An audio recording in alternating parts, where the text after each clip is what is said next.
Shower নিলাম। I am feeling really fresh. Shampoo ট্যাম্পু করে নিয়েছি খুব ভালো করে। আজকাল আমি আমার যত্ন ভীষণ ভাবিনি, কারণ এই দুনিয়াতে তোমার নিজের যত্ন নিজেকেই নিতে হবে, কেউ নেওয়ার নেই। নিজের যত্ন না নিয়ে অন্যের সবার যত্ন নিতে গিয়ে পরে দেখবে নিজেই একদম মানে কুড়িতে বুড়ি হয়ে বসে রয়েছে। তারপরে আর কি যাদের যত্ন নিচ্ছিল তাদের কাছে তোমার কোনো ভ্যালুই নেই। তো নিজের যত্ন সবসময় নেবে। আজকাল আমি আমার ভীষণ যত্ন করছি। আমার চুলে তো জানো প্রবলেম রয়েছে, থিনিং এর প্রবলেম রয়েছে, হেয়ার ফলের প্রবলেম রয়েছে। আগে কিছুই করতাম না, যেরকম যা হচ্ছে হতে দিতাম, বাট হ্যাঁ এখন আমি হেয়ার সিরাম টিরাম লাগাচ্ছি।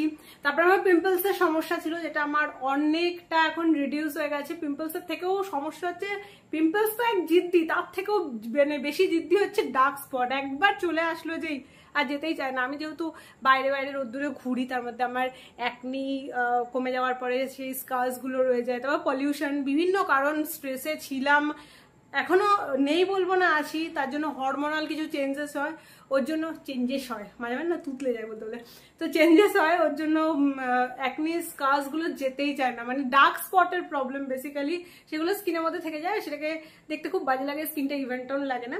তো ওই জন্য আমি এখন হেয়ারেও যেরকম সিরাম ইউজ করছি, আমি ফেসেও সিরাম ইউজ করি। আমার স্কিনের ডার্ক স্পট গুলো কম করার জন্য আমি অনেকদিন ধরে ইউজ করছি হিমালয়ের dark spot clearing turmeric face serum. এটা ভীষণ ভালো কাজ করে। এর মধ্যে নায়াসিনামাইড আছে, গ্লাইকলিক অ্যাসিড রয়েছে। বটলটা এত সুন্দর দেখতে, কি দেখে তোমাদেরকে রোজ ইউজ করতে মন চাইবে। আর এটা দেখো আমার জামার আজকে কালারের সাথে পুরো ম্যাচ করে গেছে, একদম মানে কি বলবো, সেই অরেঞ্জিশ কালার রয়েছে, খুব সুন্দর। প্লাস এটা জানো তো, তুমি যদি এক সপ্তাহ ইউজ করো তাহলে ভিজিবল রেজাল্ট দেখতে পাবে। আর এটা এত সুন্দর প্যাকেজিংটা, আমি তোমাদেরকে জাস্ট ইউজ করে দেখাচ্ছি যেভাবে আমি ইউজ করি। 2 থেকে 3 ড্রপ সিরাম নিয়ে ফেস এবং নেকে দিনে 2 বার করে লাগাতে হবে। আর এটাকে আপওয়ার্ড সার্কুলার মোশনে ম্যাসাজ করতে হবে যতক্ষণ না পর্যন্ত সিরামটা তোমার স্কিনে ভালোভাবে অ্যাবজর্ব হয়ে যাচ্ছে। Himalaya dark spot clearing turmeric face সিরামের মধ্যে আছে 100% organically source turmeric, 10% glycolic acid এবং 2% niacinamide. This serum is made with সোয়ার্স cold pressed extraction that retain turmeric's actives to its full potential. The best of nature and science. টানা এক সপ্তাহ যদি দিনে 2 বার করে তোমরা এই সিরামটা ইউজ করো, তাহলে দেখতে পাবে যে ডার্ক স্পটগুলো কিন্তু রিডিউস হচ্ছে। আর এটা আমাদের স্কিনের ডালনেসকেও রিডিউস করতে হেল্প করে। তাছাড়া আমাদের স্কিনের রেডিয়েন্টকে বুস্ট করে with 100x turmeric extract. Basically আমি দিনের বেলা টাইম পাই না, ওই জন্য আমি রাত্রে এসে সিরামটা লাগাই। তোমরা যদি দিনের বেলা লাগাতে চাও, সিরামটা লাগিয়ে সানস্ক্রিন লাগিয়ে নেবে। আর ফেসটা এত সুন্দর রেডিয়েন্ট হয়ে যায়, এটা খুব সুন্দর গ্লো দেয়, যেটা কিনা খুব ভালো লাগে দেখতে। আর তোমরা যদি এটা ইউজ করতে থাকো তাহলে ভিজিবল রেজাল্ট দেখতে পাবে, ভীষণ ভালো। এটা পুরো সিরামটা আমি লাগিয়ে নিয়েছি মুখের মধ্যে, আর এত সুন্দর কুইকলি অ্যাবজর্বও করে যায় আর ইনস্ট্যান্টলি একটা গ্লো দিয়ে দেয়। অ্যামাজনে এই প্রোডাক্টটা তোমরা 30% অফে পেয়ে যাবে। তো নিচে লিঙ্ক দেওয়া রয়েছে ডিসক্রিপশন বক্সে, অবশ্যই চেক করো। ওকে, আমি তোমাদের সঙ্গে পুরীর ব্লগগুলো শেয়ার করছিলাম, সেটা আজকেও শেয়ার হবে। আমরা ঘুরতে গেছিলাম, সাইট সিন করেছিলাম ভুবনেশ্বরে, তো সেগুলো শেয়ার করবো। কিন্তু তার আগে একটা জিনিস তোমাদের সঙ্গে শেয়ার করবো বলে আমি এই শ্যুটটা করেছি। সেটা হচ্ছে কালকে রাত্রিবেলাতে, মানে তখন কটা বাজে, 12টা বাজে, আমি শুয়ে পোস্ট করছিলাম কমিউনিটিতে যে আমার ক্যাফের ফার্স্ট লুকটা কীরকম এসেছে লাইট টাইট লাগানোর পর। আমি যেরকমটা অ্যাকচুয়ালি এক্সপেক্ট করেছিলাম তার থেকেও বেশি সুন্দর আউটকাম এসেছে। তোমাদের সাথে আমি জাস্ট ওয়েট করতে পারিনি যে তোমাদের ফিডব্যাক আমি নেবো কিরকম লাগছে, কারণ আমার দুর্দান্ত লেগেছে। আমি ভেবেছিলাম একদম অ্যাস্থেটিক্স রাখবো, একদম সিম্পল প্ল্যান্স থাকবে, একদম লাইটগুলো যাতে নেচার ফ্রেন্ডলি জিনিস হয়, প্লাস চেয়ার টেবিলগুলো একদম মানে সিম্পল। ওখানে এখন অনেক কাজ বাকি রয়েছে, সেরকম মানে কিছুই হয়নি, ওগুলো হলে আরও খুলবে। তোমাদের কমেন্টস পেয়ে আমি জাস্ট একদম কি বলবো, ক্লাউড 9-এ চলে গেছিলাম। সত্যি কথা বলতে থ্যাংক ইউ সো মাচ এতটা ভালোবাসা দেওয়ার জন্য। ডেফিনেটলি ওপেনিং ডেটটা আমি জানিয়ে দেবো তোমাদেরকে। ক্যাফের নেম খুব তাড়াতাড়ি ডিসকাস করবো। ক্যাফে স্টার্ট হওয়ার আগে থেকে, মানে যখন আমি ইয়ার্কি মেরে বলতাম যেরকম ঠিক আছে একদিন আমার ক্যাফে হবে, একদিন আমার ক্যাফে হবে, তখন থেকে ক্যাফের নাম আমার ডিসাইড করা। তো নামটাও তোমাদেরকে সেদিনই বলবো। আর প্লাস এটা যে লোকেশন, এটা হাবড়াতে, বাট কিভাবে আসবে না আসবে, একদম হাবড়া স্টেশনের কাছেই, একদম মানে চোখ বন্ধ করে চলে আসতে পারবে, এত ইজি, কানেক্টিভিটি ভালো রয়েছে। তো আমি সব অন্য একটা ভিডিওতে তোমাদের সঙ্গে শেয়ার করে দেবো। বাট থ্যাংক ইউ বলার জন্য ভিডিওটা করলাম। কি আমি সত্যি খুব হ্যাপি তোমরা এতটা পজিটিভ রেসপন্স আমাকে দিয়েছো। নিজের তো ভালো লেগেছে, বাট তোমাদের কমেন্টগুলো পড়ে আমার আরও ভালো লাগছে যে তোমরাও পছন্দ করছো। এবার তোমরা পুরীর ব্লগটা দেখে নাও। Good morning. আজকে হচ্ছে আমাদের পুরীতে ডে 2 আর এই হচ্ছে আমার আউটফিট। আমি একটাই জিন্স নিয়ে এসেছি আর 3খানা কুর্তি নিয়ে এসেছিলাম, একটা টপ নিয়ে এসেছিলাম, জাস্ট একদম অল্প প্যাকিং, ওই জন্য ব্যাগও একদম হালকা। এখন বাজে হচ্ছে 7টা, আমরা সবাই মোটামুটি রেডি হয়ে গেছি। 7:30টার সময় গাড়ি আসবে এবং আমরা সাইট সিনে বেরোবো। আজকের মোটামুটি এই প্ল্যান। 5:30টার সময় আমাদেরকে আবার হোটেলে নামিয়ে দেবে বলেছে, মানে 5:30টার সময় সব স্পট বন্ধ হয়ে যায়, আসতে যতটুকুনি টাইম। তো আজকে এই সমস্ত কিছু রয়েছে। আজকে সমুদ্রে স্নান টান করার নেই। মাসি, 2 মেয়ে আর মামি আর দিদা বোধহয় ভোরবেলা উঠে আজকে সানরাইজ দেখতে গেছিলো। আমরা কালকে যাব। আজকে আমরা ভালো করে ঘুমিয়েছি আর সকালবেলা উঠে একদম ফ্রেশ লাগছে, কারণ আমার ট্রেন জার্নিতে তো ঘুম হয় না। আর কালকে দুপুরেও 1 ঘন্টাই ঘুমিয়েছি, তো রাতের ঘুমটা খুবই প্রয়োজন ছিল, খুব ভালোভাবে সেটা হয়ে গেছে। এখন সবাই মোটামুটি রেডি রেডি সবাই।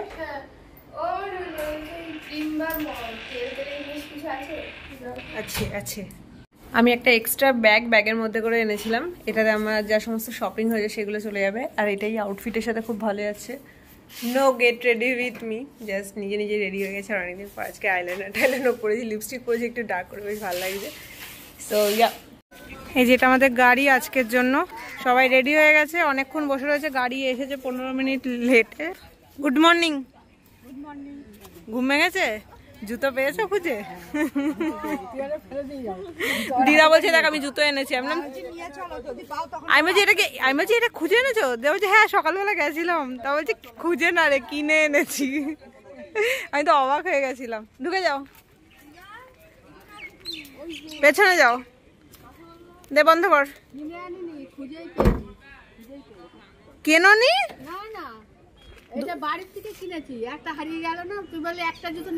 আমি বলছি হারানোটা খুঁজে পেয়েছো?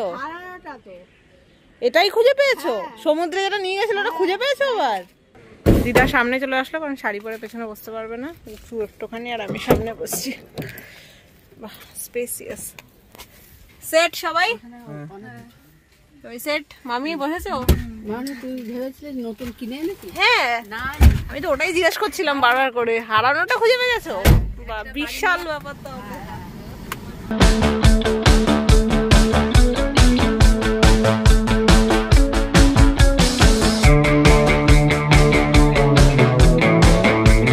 রসগোল্লা। ঘুম হয়েছে?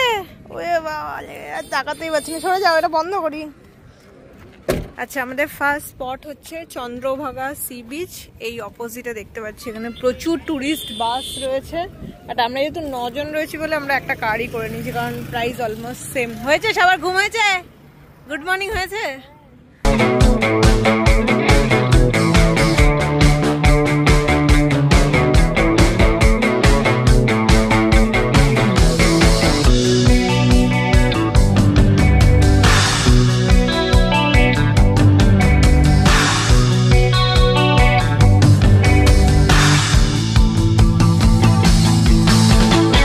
ওকে, সো আমরা পৌঁছে গেছি আমাদের সেকেন্ড ডেস্টিনেশন, সেটা হচ্ছে কোনারকের মন্দির। এই যে পেছনে দেখা যাচ্ছে, আর আমার ফ্যামিলি মেম্বাররা সব আসছে যে পেছনে। মামা এখানে আছে। এখান থেকে নেক্সট স্পট আমাদের হবে হচ্ছে ধবলগিরি, যেখানে যেতে 2 ঘন্টা টাইম লাগবে। বললে এখানটা আপনারা 1 ঘন্টার মধ্যে কমপ্লিট করে চলে আসুন। আলো 1 ঘন্টা না, আধ ঘন্টার মধ্যে হয়ে যাবে। আমরা আসছি, কারণ প্রচণ্ড রোদ, বাচ্চা বয়স্ক সবাই আছে, আর এত রোদের মধ্যে বেশি ঘোরা যাচ্ছে না, তো অল্প অল্প করে দেখে আমরা বেরিয়ে আসছি। এবার কি হচ্ছে শোনো, আমরা কোনারকের মন্দিরটাতে ভেতরে ঢুকিনি। কিছুটা এগোতেই লেফট সাইডে সিকিউরিটি বলছিল এখানে ঢুকুন, এখানে ঢুকুন। তো আমি ভেবেছি বোধহয় এটাই এন্ট্রান্স। মামাও জানে না, মামাও ঢুকে গেছে। আর আমি সেই কোন জন্মে এসেছিলাম কিছুই মনে নেই। তো ঢুকে দেখলাম এটা অ্যাকচুয়ালি অডিটোরিয়াম হল। এখানে অনেক কিছু শো ঠো দেখানো হয়, কিন্তু কেউ রাজি ছিল না সেগুলো দেখার জন্য, প্লাস আমাদের হাতে টাইমও ছিল না। ওই জন্য আমরা এখান থেকে বেরিয়ে গেলাম। বেরিয়ে যখন বাইরে গেছি, প্রচণ্ড রোদ্দুর, প্রচণ্ড হিউমিড। গাড়িতে যতক্ষণ থাকছি ততক্ষণ তো কিছু ফিল হচ্ছে না, কারণ এসি চলছে। বাইরে বেরোলেই অবস্থা খারাপ হয়ে যাচ্ছে। তো কেউ আর মন্দিরের ভেতর যেতে চাইলো না, কারণ প্রচুর লাইন ছিল, তারপর অনেকটা হেঁটে যেতে হচ্ছিলো। আর মন্দিরটাকে বাইরে থেকেই খুব সুন্দরভাবে দেখা যাচ্ছিল। তো সবাই বললো আমরা সামনেটাতে গিয়ে দেখে আসি। আর ওদেরকে জিজ্ঞাসা করছিলাম, পিউ মৌসুমিয়ার সাথে, যেহেতু ওরা কখনো আসেনি, ওরা যেতে চাই কিনা। ওরা বললো না, আমরা বাইরে থেকে দেখে নিয়েছি, ওটাই ঠিক আছে। কেউ ছাতা আনিনি জানো, আমি ছাড়া। আর আমি ছাতাটা বারও করিনি, কারণ সবাই রোদ্দুরে যাবে, আমি একা ছাতা মাথায় দিয়ে যাবো, সেটা কীরকম লাগবে। তো ওই জন্য এইখানটাতে আমরা খানিকক্ষণ বসে একটু জিরিয়ে নিলাম, ফটো টটো তুললো ওরা, আর জল টল খেলাম। তারপরে আবার চলে গেলাম হচ্ছে গাড়িতে আমাদের নেক্সট স্পটের জন্য।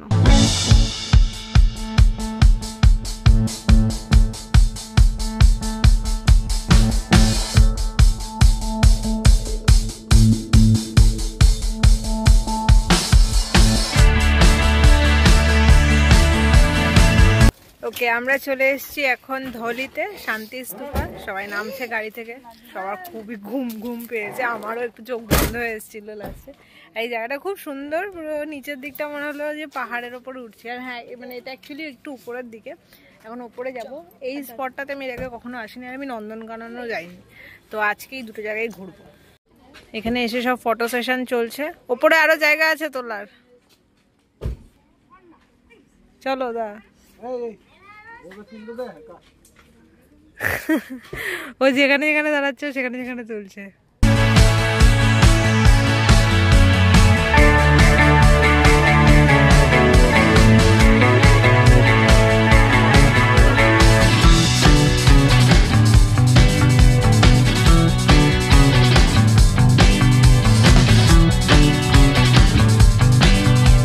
যে মামা ওখানে চা খাচ্ছে, আর মামা বলে এদিকে আয় দেখ ভিউটা কি সুন্দর, এখানে এত দারুণ লাগছে। একটু যদি বর্ষা সিজন হতো বা ঠান্ডাকাল হতো আরো বেশি ভালো হতো, কারণ প্রচন্ড গরম। এত বড় প্যান্ট দেখো এখন কাজে লেগেছে, কারণ এখানটা এত গরম, আমি প্যান্টটার উপরে দাঁড়িয়ে গেছি রীতিমতো। আমার মনে হচ্ছে আমি এখানে এসেছিলাম, আমি ঠিক মনে করতে পারছি না, কিন্তু পেছনের জায়গাটা থেকে মনে হচ্ছে যে এসেছিলাম, হয়তো খেয়াল নেই, অনেক ছোটবেলায় এসেছিলাম। এই মন্দিরের নিচেই একটা দোকান ছিল যেখানে অনেক আনারদানা, বিভিন্ন রকমের চটপটা গলি, মৌরি, চিক্কি, খেজুর, বাদাম, অনেক কিছু পাওয়া যাচ্ছিলো। তার মধ্যে থেকে আমি রেড গলি নিয়েছি, আর মশালা আমলকি নিয়েছি, আর মামিও অনেক কিছু নিয়েছে। তার মধ্যে থেকে একটা দেখলাম সামনেই পড়েছে বড় আনারের দানা। তবে সব থেকে যেটা আমার খেতে ভালো লাগে সেটা হচ্ছে এই বড় বড় আঙুল পাঁপড়গুলো। এগুলো আমি যেখানেই দেখি কিনে নিই, কারণ আমার এগুলো খেতে খুব টেস্টি লাগে, আমার ছোটোবেলার কথা মনে পড়ে যায়। এই সমস্ত খাবার দাবার কিনে আমরা উঠলাম হচ্ছে গাড়িতে, আর লিটার লিটার জল লাগছে, কারণ এত বিভৎস হিউমিড ছিল আমরা যে টাইমটা গেছিলাম। তো যাই হোক, উঠে আবার এসি মেসি চালিয়ে আমরা খাওয়া দাওয়া করতে করতে পৌঁছে গেলাম হচ্ছে লিঙ্গরাজ টেম্পল। এই টেম্পলের ভেতরে ক্যামেরা অ্যালাউ ছিল না, ওই জন্য বাইরে থেকে জাস্ট তোমাদেরকে একটু দেখিয়ে দিচ্ছি। বাট এই টেম্পলটা এত সুন্দর, এর ভেতরে গিয়ে অনেক তো মন্দির রয়েছে ছোটো ছোটো, যারা গেছো তারা তো দেখেছো। ওই রকম একটা মন্দিরের ভেতরে গিয়ে দেখলো একটা অদ্ভুত সুন্দর মায়ের মূর্তি রয়েছে।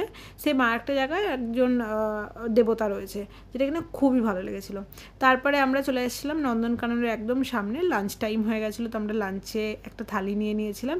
এখানে খাবার খুবই ভালো ছিল, যেখান থেকে খেয়েছিলাম, একটা ডিমের অমলেটও নিয়ে নিয়েছিলাম। তারপর আমরা চলে গেলাম সোজা নন্দনকাননে। দিদা বললো নাকি আমি নন্দনকাননে এসেছিলাম, কারণ বাবা মা বোনেদের সাথে যখন এসেছিলাম দিদাও এসেছিলো, তো আমার তো খেয়াল পড়ছে না, অনেক ছোটোবেলা 2008-এ, তখন আমি ক্লাস 8-এ পড়ি, বাট আমার মনে নেই যে নন্দনকানন এসেছিলাম কিনা, হয়তো বেশি ঘুরিনি। আচ্ছা, নন্দনকাননের টিকিট মামা কেটেছিল, ওই জন্য কত করে নিয়েছিল আমি জানি না, বাট আমি একটা ভিডিও করে রেখেছিলাম, এই বোর্ডটা তোমরা পজ করে দেখে নিতে পারো যে ক্যামেরার জন্য কি ফি লাগবে বা এন্ট্রি ফি কী আছে। খেয়ে দে পেট ভর্তি, হাঁটার ক্ষমতাও নেই, প্লাস অনেক বড়, যেহেতু আমি কখনো আসিনি এর আগে নন্দনকানন। তোমরা এসছো? মামি তো এসছে, মামি, মামা, দিদা সবাই এসেছে। তো এই গাড়ি পাওয়া যায়, একটা গাড়ি বুক করে নিলাম, 1.5 থেকে 2 ঘন্টার মধ্যে কমপ্লিট হয়ে যাবে। ওর মধ্যে গাড়ি এই হচ্ছে আমাদের গাড়ির দাদা, বললো সামনে গাড়ি রয়েছে, তোমরা হেঁটে হেঁটে এসেছি। খুবই রোদ্দুর, খুব রোদ্দুর, একটু বিকালে হলে ভালো লাগতো।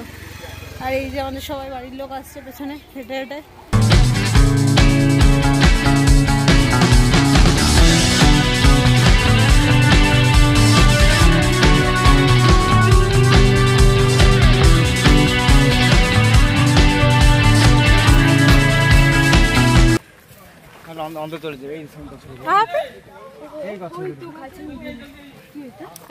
এটা আমার আদি মানব। ও, এটা হলো হুল্লো গিবন। গিবন গিবন হুল্লো গিবন গিবন। ये 2 पाए हांटे 2 हाथे खाए। এই উপরে গাছের উপরে। ও তো 3 দিন ভেজ খায়, 3 দিন নন ভেজ খায়, মন্ডে ফাস্টিং, মন্ডে উপবাস।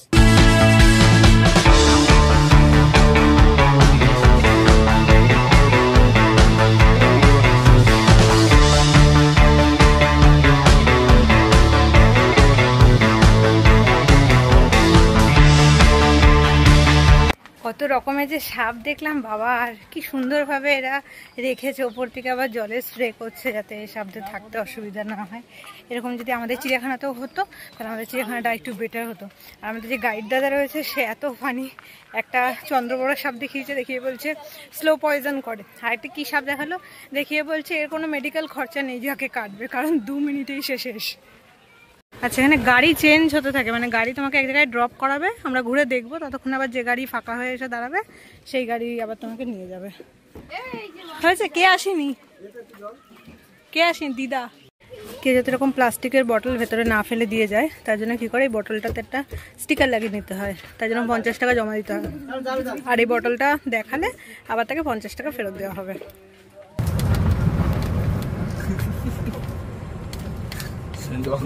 ये आवाज से तो ऐसे आ जाता है जैसे सिटी मारा।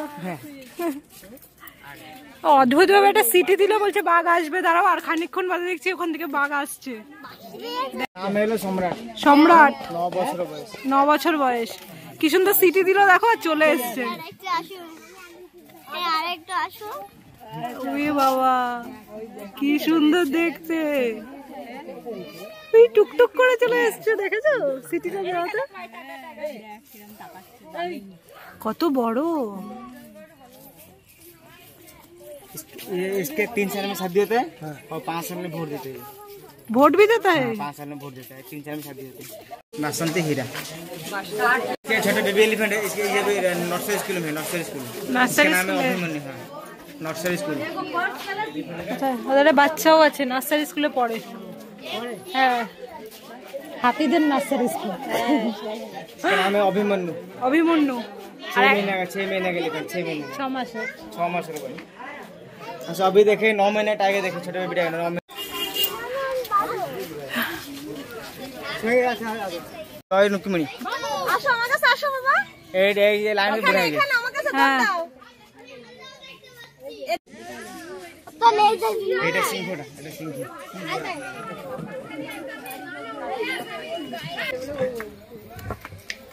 3:05 বাজে আমাদের নন্দনকানন ঘোরা হয়ে গেছে।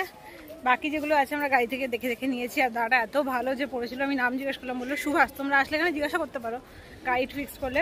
আর লাস্টে জিজ্ঞাসা করলো যে আপনি খুশ হো না, তাই জন্য হ্যাঁ হ্যাঁ হ্যাঁ ওকে বাই করে চলে এসেছি। এখন হোটেলে যাব, আর বিকেলে ভাবছি একটু স্নানে যাব সমুদ্রে। আর প্রচণ্ড ঘুরেছি আজকে, আর প্রচণ্ড গরম লেগেছে, সবাই মানে হাঁপসে উঠেছে। এখানে ভীষণ টেম্পারেচার বেশি, এখানে হিউমিড, ঘাম হচ্ছে। গাড়িতেও এমন এসি কি গা গা করে ফ্যান চলছে, কিন্তু তাও ঠান্ডা হচ্ছে না সেরকম ভাবে গাড়ি। 5টা 5:30টার দিকে আমি সমুদ্রে গেছিলাম, ফোন টোন নিয়ে যাইনি। দিদা গেছিলো আর আমার সাথে ভাই বোনরা গেছিলো। আমি প্রায় 7টা অবধি বোধহয় সমুদ্রের জলেই বসেছিলাম। তারপরে বাড়িতে এসে ফ্রেশ হলাম, কারণ বালি ঠালি লেগে যায়, এসে আবার স্নান করতে হয়। তারপরে যত আড্ডা হচ্ছে সব এই ঘরে, যত খাওয়া দাওয়া সব এই ঘরে। আর রাত্রিবেলা পিঁপড়ে হয়ে আমাদেরকে কুটুস করে কামড়িয়েও দিয়েছে। এই ঘরে ভাইয়া শুয়েছে, পিউ শুয়েছে, আর আমি শুয়েছি। তো যাই হোক, এখন একটুখানি রেস্ট নিয়ে আমরা পরে বেরোবো হচ্ছে সমুদ্রের ধারে চা খেতে। এখন বাজে হচ্ছে 8:15। আমরা আবার একটুখানি সবাই রেডি হয়ে বাইরে যাচ্ছি। কালকে আমি তো মাছ ভাজা খাইনি, তো একটু মাছ ভাজা খাবো, প্লাস সবাই আজকে বাইরে থেকেই ডিনারটা করবে। কালকে বাড়িতে মানে এনে আমার ঘরে ডিনার খাওয়া হয়েছিল, খাতে রাত্রিবেলা পিঁপড়ে হয়েছে, কি অবস্থা। আর অ্যাকচুয়ালি স্ন্যাক্স আইটেম খাওয়া হচ্ছে, তো আজকেও বসে সব পপকর্ন, মুড়ি, কোথায় চিড়ে ভাজা, মুগ ডাল, আর ওগুলো পড়ে থাকছে, আর পিঁপড়ে হয়ে যাচ্ছে। ওই জন্য আজকে ঠিক করেছি যে আজকে খেয়ে দিয়ে ছেড়ে নিয়েছি, বা ডিনারটা বাইরে থেকে করে তারপর আসবো। বেশি কিছু খাবো না, সবাই তো মোমো খাবে বলছে আজকে ডিনারে। আবার পড়বি রসগোল্লা, তুই একটু আগেই চিৎপটান হয়েছিস, তো দুরন্ত, বাপরে বাপ। একটা বকা দেবো, ঠিক আছে? আবার বকা দিয়ে দেবো, খুব বদমাইশ হয়েছে। শোন বদমাইশ, মিথ্যে কথা না, সত্যি কথা, সত্যি কথা। আমরা ফাইনালি বিচের ধারে চলে এসেছি। আর এখানে চেয়ার পাতানো থাকে, সামনে চায়ের দোকান থাকে, তো এখান থেকে যদি কিছু খাও তাহলে তোমরা চেয়ারে বসতে পারবে। আদারওয়াইজ টাকা দিয়ে বসতে হয়। দিনের বেলাতে একরকম টাকা নেয়, রাত্রিবেলাতে একরকম টাকা নেয়, এখানে কোনো কিছু ঠিক ঠিকানা নেই। তো আমরা এখান থেকে চা খেলাম, আরামে বালির মধ্যে পা দিয়ে বসেছিলাম, আর সমুদ্রের সুন্দর হাওয়া খাচ্ছিলাম। মন মেজাজ সমস্ত কিছু খুব ভালো হয়ে গেছিলো। আজকের ব্লগটা আমি এই পর্যন্তই রাখছি। ও হ্যাঁ, আজকে আমি ক্র্যাবও খেয়েছি, মাছও খেয়েছি, সেগুলোর ভিডিও আর নিইনি। তো আজকে ব্লগটা এই পর্যন্তই রাখছি। দেখা হচ্ছে তোমাদের সাথে কালকে আরও একটা নতুন ব্লগ নিয়ে খুব তাড়াতাড়ি। ততক্ষণে যেন তোমরা সবাই খুব ভালো থেকো, সুস্থ থেকো, সবাইকে ভালো রেখো। Good night.